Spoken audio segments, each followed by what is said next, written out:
Ito, good morning. NMAX version 1. Ayan.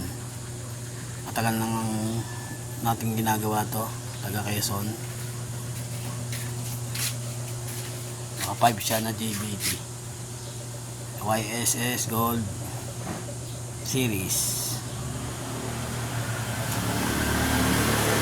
Nag-CVT tayo sa nagpalit ng RS8 engine oil. Simple lang ang CVT. RS8 pulley, naka 11 grams na bola, magic washer added, full DP belt, RS8 center spring, RS8 clutch spring, GBT lining. Box niya RS8. Ang order ni bossing ay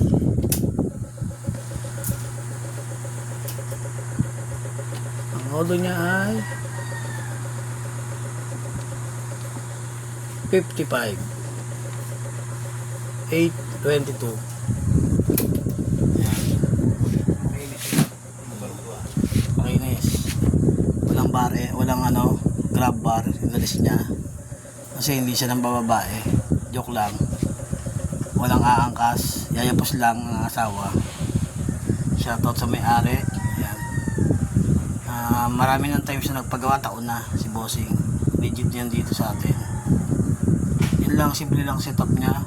Top speed naman siya ng 120. Walang kontra sa hangin. Ayan. Lagi din siya naglo-long ride. Nagpapa-CVT. Simple linis lang yun sa atin. Gasolina lang ginagamit natin. Para hindi masyado magastos.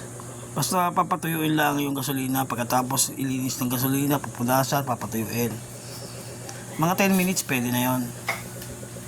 Hindi kami nagamit ng degreaser na tubig o yung sinispray, yung CVT cleaner. Hindi kami nagamit ng ganon. Unang-una magastos kasi yon, minsan dalawa, halos lampas 200 na yon. Ang gasolina 50 pesos, ayos na yun. Basta sa rubber, di naman dinadaw-daw, binababad, hindi naman yan masisira. Tsaka kapag sinirita ng gasolina yung CVT, yung part ng oil seal, papatuyuin lang. Timano, pupunasan, papatuyuin.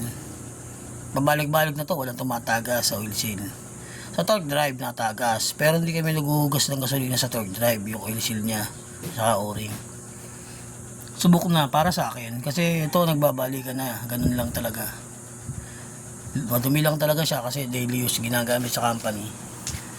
Yan o. Version 1 NMAX 155, walang karga, stock lang. Every 2,000 nagpapalit siya ng langis. Ang ginagamit niyang langis ay scooter na RS8 na kulay puti. Ayan, maraming salamat sa RS8. Maganda pa rin ang makina ni bossing. Nagsimula siya magpalinis sa akin at magpapalit ng RS8 ng 20,000 Odo. Ngayon 55 na. Siya, maraming salamat kay Boss Eva.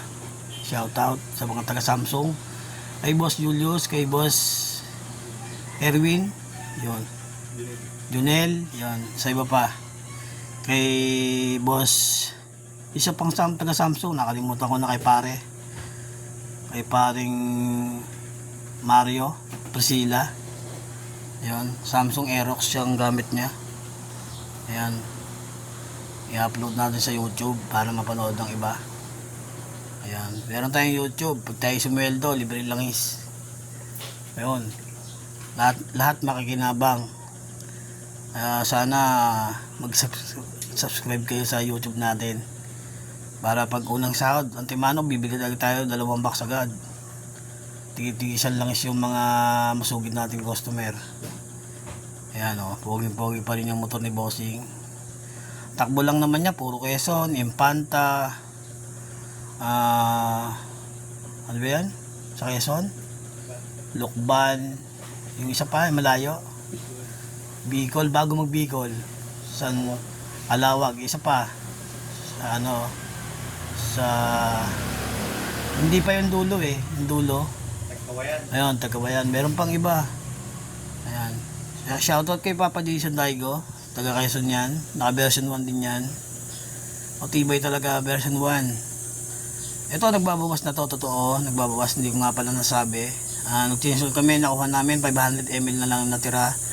Nagsalin kami ng 900. Ibig sabihin, nangangain siya ng 400. Aso nga lang kasi naka 5 siya. Ayan. Pero hindi naman malaking issue sa may-ari, yung nagbabawas. Ang mahalaga, intact pa rin yung stock pa rin yung makina niya. Ayaw pa rin niya papagta ng block at piston ring. Sayang pa naman daw. Nasa sa may-ari naman talaga kung may pera, saka paayos. Kung okay pa naman, kaya pang i-maintain sa langis, subaybayan, pwede pa rin. Yun mga bossing, mahaba na. Maraming salamat. Ride safe po sa lahat.